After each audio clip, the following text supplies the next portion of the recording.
చాలామంది నన్ను అడుగుతున్నటువంటి అంశం ఏమిటి అంటే, అసలు మా రాశిని బట్టి లేదా మా పేరుని బట్టి ఎటువంటి వాహనం కొనుక్కుంటే మంచిది?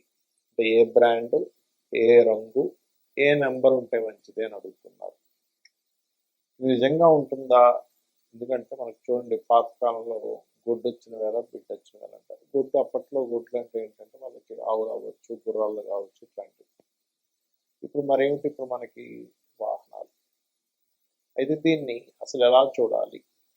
మనకి చతుర్థ స్థానము అంటారు. అంటే లగ్నం నుంచి కానీ రాశి నుంచి కానీ, లగ్నం తెలిస్తే లగ్నం నుంచి చూసుకుంటే, లేకపోతే రాశి తెలిస్తే రాశి నుంచి మీది ఏదైతే అయిందో మేషం నుంచి మీనం వరకు 4వ అధిపతి ఎలా ఉన్నాడు, దాన్ని బట్టి అసలు మీ పేరు మీద వాహనం కొనొచ్చా కొనకూడదా, కొంటే ఏ వాహనం కొనాలి, ఏ రంగు, ఏ నెంబర్ ఉంటే మంచిది అనేటువంటి అంశాలు మీరు వీడియో ఎండింగ్ వరకు చూసినట్లయితే మీకు పూర్తి ఇన్ఫర్మేషన్ కలుగుతుంది. దాని ద్వారా మీరు ఒక వాహనం కానీ గృహం కానీ కొనుక్కునే సమయము, కొనుక్కున్న తర్వాత మీకు బాగా కలిసి రావాలంటే ఎటువంటి రంగు, నెంబరు అనేది తీసుకోవాలి, ఏ బ్రాండ్ తీసుకుంటే మంచిది అనేటువంటిది మనం ఒక్కొక్కటిగా తెలుసుకుందాం.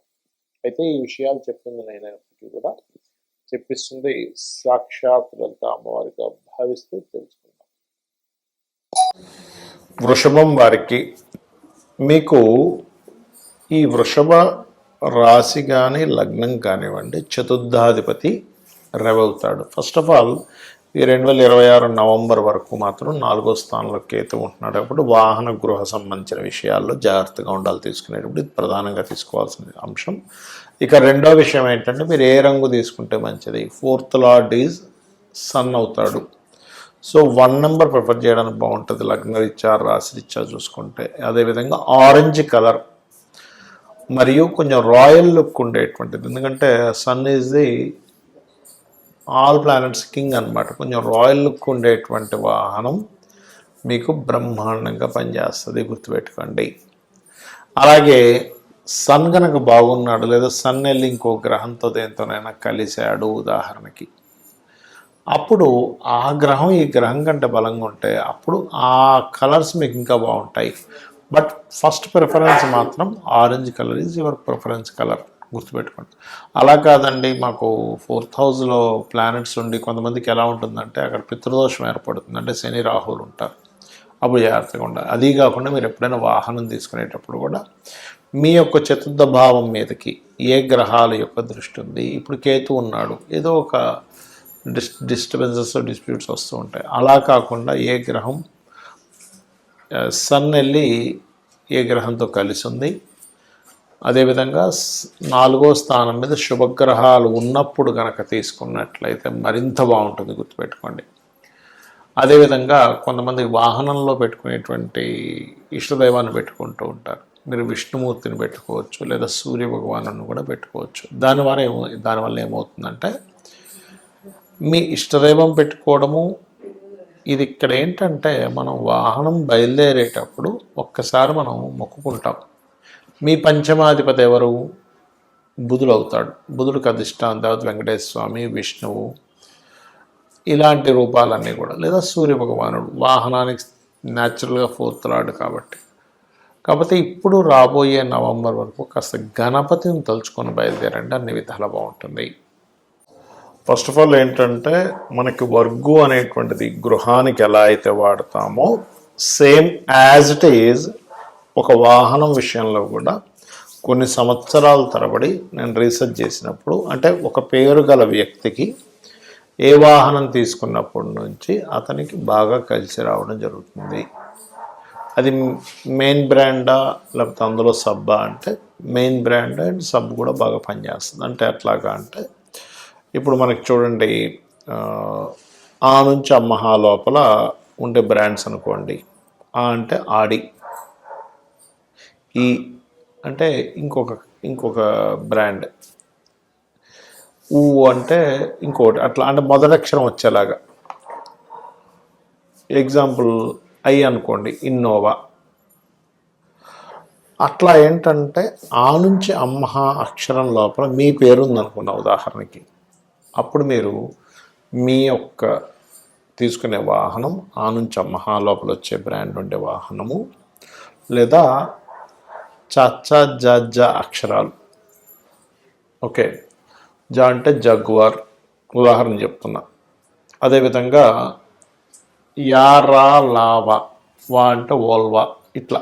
యా అంటే యాలో కూడా ఏదైనా వచ్చింది అనుకోండి, ఎస్డి 2 వీలర్ అనుకోండి, ఎస్డి బైక్, అలా మీరు తీసుకొని చూడండి, ఖచ్చితంగా బాగుంటుంది. అదేవిధంగా మనకి అష్టవర్గుల్లో మనం ఆ వర్గు గురించి చెప్పుకున్నాం. ఇప్పుడు ఒకవేళ కక్క గగ అక్షరాలతో మీ పేరు ఉంది అంటే కళ్యాణ్ కావచ్చు, గా అంటే గంగాధర్ కావచ్చు, జ్ఞానేష్ కావచ్చు, ఇట్లా ఉందనుకోండి ఉదాహరణకి మీ పేరు. అప్పుడు మీరు కక్క గగ స్వవర్గులో ఉండేటువంటి అక్షరాలు గల వాహనం తీసుకోవచ్చు, లేదా శేషా సాహా యారాలావా. షే అంటే సుజుకి వెహికల్ ఉంది, అట్లా అన్నమాట.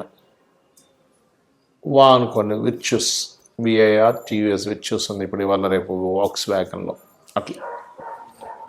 ఉదాహరణకి చ జ అక్షరాల్లో మీ మొదటి పేరుంది, మొదటి అక్షరంలో మీ పేరుంది అంటే చందన్, చందన. అది స్త్రీకైనా పురుషుడికైనా ఒకటి వర్తిస్తుంది, గుర్తుపెట్టుకోండి. అలా ఉన్నప్పుడు మీరు తీసుకునే వెహికల్ చ జ అక్షరాల్లో ఉండేటువంటిది.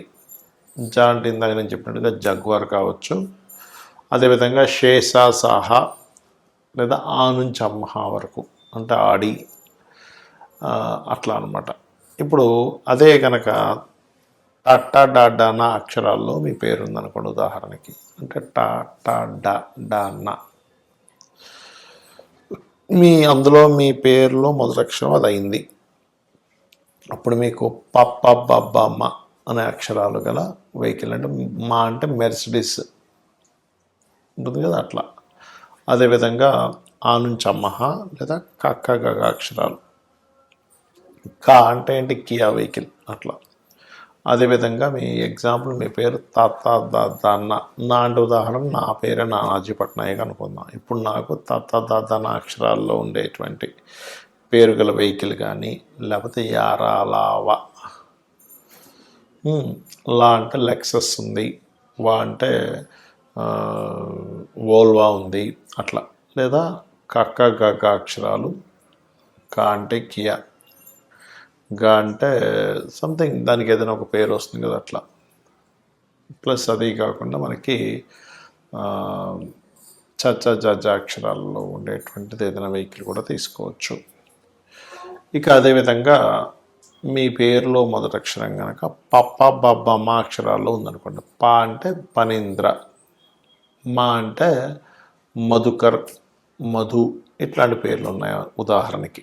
అలాంటప్పుడు మీరు పాప మా అక్షరాల్లో ఉండేటువంటి వెహికల్ తీసుకోవడం ద్వారా చాలా బాగుంటుంది.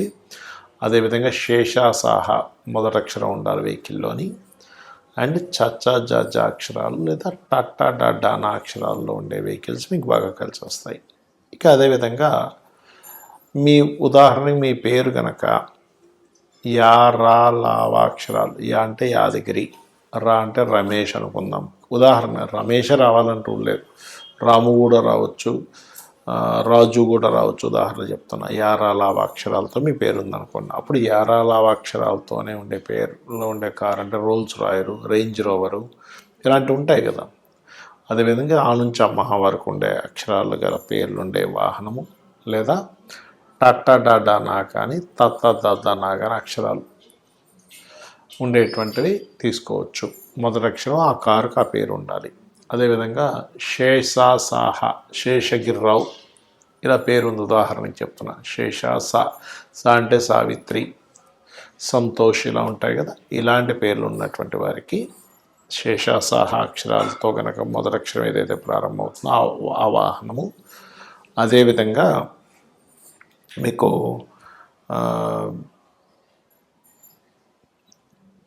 కక్క గగ అక్షరాలు అంటే మూడో వరకు, అదేవిధంగా దాదాన పప్ప బాబామ, ఈ రకంగా మీరు ఆ నుంచి అమ్మహ వరకు మొత్తం అష్టవర్గులది మనం తెలుసుకున్నాం. అదేవిధంగా మరి న్యూమరికల్గా అని అనుకున్నాం. న్యూమరికల్గా అంటే ఏంటి, 1 నెంబర్లో మీరు పుట్టారు ఉదాహరణకి, అప్పుడు దీన్ని డెస్టినీ నెంబర్ ఏంటి అంటే 1 నెంబర్ బర్త్ నెంబర్ అయితే డెస్టినీ నెంబరు పూర్తిగా అంటే డేటు, మంత్, ఇయరు గనక తీసుకొని దాన్ని మొత్తం కూడామనుకోండి ఒక నెంబర్ వస్తుంది. అంటే ఏంటి 1 మంత్ 1 డే టు 1 మంత్ అంటే 2 అయింది. 2000లో పుట్టారు మీరు అంటే ఏమవుతుంది, సున్నాలు తీసేస్తే 2 అంటే 4 అంటే 1 + 1 2 2 + 2 4 అంటే మీది డెస్టినీ నెంబర్ 4 అవుతుంది, బర్త్ నెంబర్ 1 అవుతుంది. 30 సంవత్సరాల లోపల మీ వెహికల్ అయితే కనుక మీ డెస్టినీ నెంబర్ బర్త్ నెంబర్ ఏది ప్రిఫర్ చేయాలంటే బర్త్ నెంబర్ ప్రిఫర్ చేయాలి. కానీ డెస్టినీ నెంబర్ అప్పుడు లైఫ్ లాంగ్ పనికి వస్తుంది. బర్త్ నెంబర్ కూడా పనికి వస్తుంది, కానీ బర్త్ నెంబర్ కంటే డెస్టినీ నెంబర్ ఇంకా బాగా పనిచేస్తుంది లైఫ్ లాంగ్. ఉదాహరణకి మీకు destiny number are birth number 1 అయింది, అప్పుడు మీరు మీ కారు కానీ మీ కార్ నెంబర్ కానీ ఎంచుకోవడం ఎలాంటిది ఎంచుకోవాలి అంటే కొంతమందికి మరి లగ్నాలు ఇవన్నీ తెలియవు కదా, ఓన్లీ డేట్ ఆఫ్ బర్త్ తెలుస్తుంది. అలాంటప్పుడు మీరు 1 నెంబర్ కానీ 3 నెంబర్ కానీ 2 నెంబర్ కానీ అదేవిధంగా 1 2 3 9 7 మీకు లక్కీ నెంబర్స్ అవుతాయి. అంటే మొత్తం కూడినా లేకపోతే ఆ నెంబర్లు ఎక్కువగా ఉన్నాయి. అయితే ఇందులో మీరు ఆ డేట్ ఆఫ్ బర్త్లో ఏ ప్లానెట్ బలంగా ఉందో తీసుకుంటే ఇంకా బాగుంటుంది. ఒకవేళ 2 నెంబర్లో పుట్టారు మీరు ఉదాహరణకి బర్త్ ఆర్ డెస్టినీ, అప్పుడు 1 2 3 7 9. 3 నెంబర్లో పుట్టారు 1 2 3 7 9, ఇక్కడ కూడా 4 నెంబర్లో పుట్టారు, ఇక్కడ మాత్రం మారుతుంది. ఎలాగా అంటే 4 5 6 8 8 కూడా మంచిదే 4కి 4 5 6 8. అదేవిధంగా 5 నెంబర్లో పుట్టారు అనుకోండి 5 6 8 4 కూడా పనిచేస్తుంది. అదేవిధంగా 6 నెంబర్లో పుట్టారు 5 4 5 6 8 అనేది పనికి వస్తుంది. ఒకవేళ 7 నెంబర్లో పుట్టారు ఉదాహరణకి అంటే 7 నెంబర్ బర్త్ అయింది లేదా డెస్టినీ నెంబర్ అయింది, అప్పుడు అలాంటప్పుడు మీకు ఖచ్చితంగా 1 2 3 7 9 మీకు పనిచేస్తుంది. అదేవిధంగా 8 నెంబర్ అనుకోండి 5 6 బ్రహ్మాండంగా పనిచేస్తుంది. 9 నెంబర్ అనుకోండి 1 9 7 2 3 బ్రహ్మాండంగా పనిచేస్తుంది. ఈ రకంగా మీరు ఒకవేళ డేట్ ఆఫ్ బర్త్ తెలిస్తే ఈ రకంగా తీసుకోండి, మీ పేరు తెలిస్తే ఈ రకంగా చూసుకోండి, ఖచ్చితంగా బాగుంటుంది. శ్రీమాత్రే నమః.